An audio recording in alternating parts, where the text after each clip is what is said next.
Movie Aladdin tonight during the game.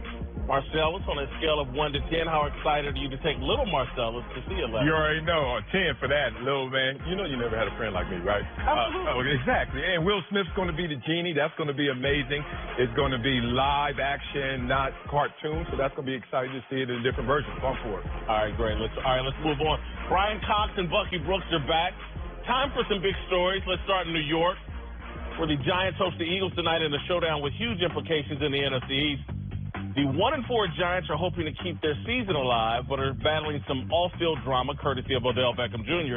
Meanwhile, the Super Bowl champs are in a hangover mode at 2-3, and offensive lineman Lane Johnson says tonight is a must-win. Marcellus, who's the more desperate tonight, Giants or Eagles? Oh, it's the Giants. Absolutely. You talk about a team that doesn't have a championship core, to have confidence. This is this Giants bunch. Only 2 players on the roster even have the Super Bowl ring from the Eli Manning years. That's Eli. And shout out to an Ivy Leaguer, Zach Diassi. That's right, Brown University, we represent. Everybody else, y'all bums. Y'all didn't win a Super Bowl with the Giants. But let's talk about that confidence that comes from an Eagles team. Even if they lose to the Giants, the Eagles are sitting there saying, championship material still here. Hey, we're in a weak division. We can overcome.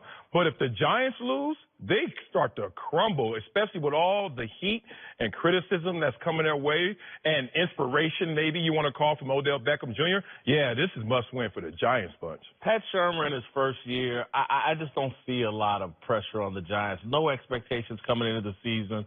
They can blame everything on Eli. If I'm the Eagles and I start off 2-4, coming off a Super Bowl, and all the tall trash they talked the entire offseason, they got to start backing it up tonight, or there's real problems in Philadelphia.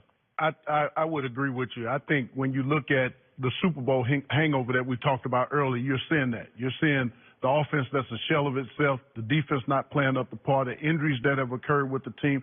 They don't look like the same team that's won the championship, and they're getting every team that they play best effort. They're getting the best shots because they know this is a Super Bowl champ. So I'm going to pick the Eagles in this game, but no road team has won on Thursday night this season. So I look for them to beat the Giants at home. I think the 1-4 Giants have all the pressure and the desperation. This is a must-win game for them because, 1-5, you're not coming out that hole. Also, Eli Manning has all that pressure on him. People have been talking about him for 2 weeks nonstop about he is the problem. He is the issue with that offense. And I believe it's right. When you look at the weapons that they have, there's no reason why this team shouldn't be hanging 30 points on everybody. Offensive line notwithstanding, they have weapons on the outside. It is about number 10, his inability to get the ball out of his hands, his inability to push the ball down the field. He knows it, but he walks into this game with a lot of confidence. Didn't he do it last year and got benched and got the coach fired? He did. New York's not going to do anything to get rid of Eli. Eli's going to beat us. So you have to, as the coach, this year. Yeah, you have to, as Pat Shurmur, you have to devise a plan to protect him. The offensive line is bad. You have to keep backs and tight ends in the chip to keep people from getting to Eli because he is afraid. He's been afraid as a quarterback. He invented the hook pass. He can throw a pass and slide on his back. He's always been afraid. Right. This is nothing new. But when they fired the coach last year and said, we're keeping Eli, and now we're bringing Shurmur in because he's supposed to be a guy that got cleaned up in Minnesota where he had a really good running game and the #1 defense in the league, to now get him this head coaching job, this offense is not going to go unless he can keep Eli upright. I just think Eli's done, though. He's done. He's done. He's been done. He's brought him 2 championships. You can't throw him out the door. But I'm saying... he's a made man. He's a made man. Man, he has been done since 2015. But I'm saying this is his last season with the Giants. I think he's done. So I don't see any pressure. If Eli comes out and throws for 4,000 yards the rest of this year, I still think he's done. I think not the future anymore. Yeah, he's not. It's over. They have to draft a quarterback next year. That's why I just don't see any real pressure on Eli. Pat Shurmur, first-year coach. Everybody, Odell, the whole entire organization can blame everything that happens this season on Eli Manning. But at the same time, if you're Eli Manning, you're maybe auditioning for your next opportunity if you don't retire. So there's pressure on you. The broadcast booth? And that's going to be easy. He doesn't have to audition for that. Yeah. That is Eli Manning. He's getting that job, right? And then you got to think about Odell putting all the pressure on his team. There's some individuals out there who are highly motivated to start getting. All right, we got to move on. I got to multitask here. Lucine, come in and help me here. I got to get in character for our next topic. She's going to help me with my wig while I read this. To another big NFL matchup. Oh, you stole that. Yeah. Sunday. No, we got to put this on first. Sunday night showdown between Pat Mahomes' Chiefs and Tom Brady's Patriots. Brady took a little shot. We're good, Lucine. We got to put this on. Took a little shot at Pat Mahomes earlier this week. But Bill Belichick has had nothing but great things to say about the hot QB who has been unstoppable this season. But the praise could just be a Belichick mind game because since the Gillette Stadium opened in 2002, quarterbacks under the age of 25 are just 1-41 against Belichick's Patriots. The one winner? My guy, Colin Kaepernick. Yeah. All right, Marcellus. Yes, sir. Do you think Belichick will humble Mahomes Sunday night? No, not at all. If Kaepernick stole his fro, you know you stole that. I'm let you know. You look amazing.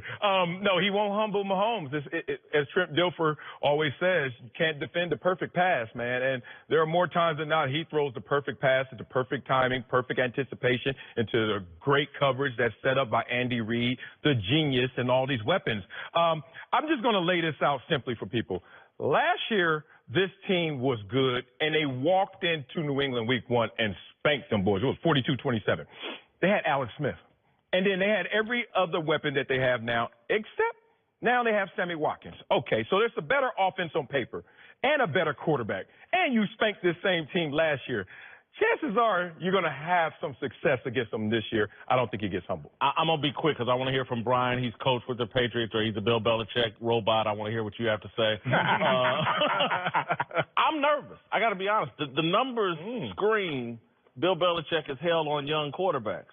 And so I'm nervous and scared. Whatever happens Sunday night, Patrick Mahomes is still the best young quarterback in football. Yes. And he's still going to be great.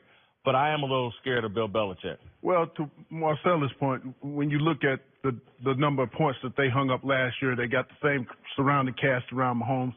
I'm going to give some love to Eric Bieniemy because everybody's talking about Andy Reid, but Eric Bieniemy was the running back coach that they made the offensive coordinator. Andy Reid is working more in hand with Patrick Mahomes, but Bieniemy sees the run game as well as the pass game, and he's been able to mix it up. You see him and Andy Reid having dialogue on the sideline, but you see Bieniemy making the calls. I think that he's infused a little bit more into this offense because he knows the run game as the running back coach, and they're more run-minded, but he's come up with some plays that have been outstanding. I'm saying that Kansas City's winning Sunday night. I'm glad you gave a shout-out to Eric Bieniemy because I was planning to do so because he doesn't get enough credit. Everyone is talking about Andy Reid and what Andy Reid has done. Eric Bieniemy has certainly infused a level of toughness with this offense. But when you look at this matchup, speed, it all goes to Kansas City, their athleticism, and they don't fear the Patriots. They've beaten the Patriots a number of times in the Andy Reid tenure. I believe the Kansas City Chiefs exposed the Patriots' lack of athleticism and speed in this matchup.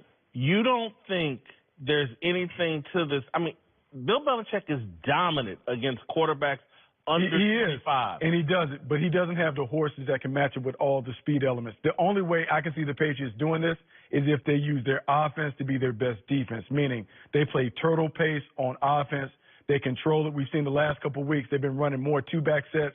Sony Michel running the ball. They've been controlling the tempo. It reminds me of the early 2000 Patriots when they were able to just kind of slow the game down and help their defense. If they do it that way, they can keep Pat Mahomes on the sideline. But in terms of matching up defense versus Kansas City's offense, no chance. Yeah, it's weird when you start hearing statistics and the numbers, and we've all been there where we got to play with the numbers, and you say, well, against quarterbacks under 25. But if you're a quarterback facing the Patriots under 25, it has no effect because, one, that's not me, and two, no defense is better based on my age. Like, it's based on my performance. So I don't see too many quarterbacks under 25 that shows the same talent level, skill set, moxie as a Patrick Mahomes. So if I'm Patrick Mahomes, I'm not dissuaded by that. There's not things Belichick can do that confuse a young quarterback. He can do some things to confuse, but, you know, to Bucky's point, how you going to match up with Kelsey? Both McCarty brothers are too slow to cover him, so you're going to have to double team him. And then that leaves Tyreek Hill. I don't know if Sammy Watkins going to play with the hamstring injury or whatnot, but they have speed, whether it's Connolly or whoever they bring in. They got speed at all positions. If you double team Kansas City's two best weapons, your ones or threes can't cover their other receiver and running back. Yeah, they got Black Mamba out there, fourth receiver, man. Come on, man. They got something at every position. Thank you, Brian, Bucky, and Lucy. All right, coming up, Kevin Love says you have to be a follower to play alongside LeBron James. Dante Jones will tell us what that means for this Lakers team.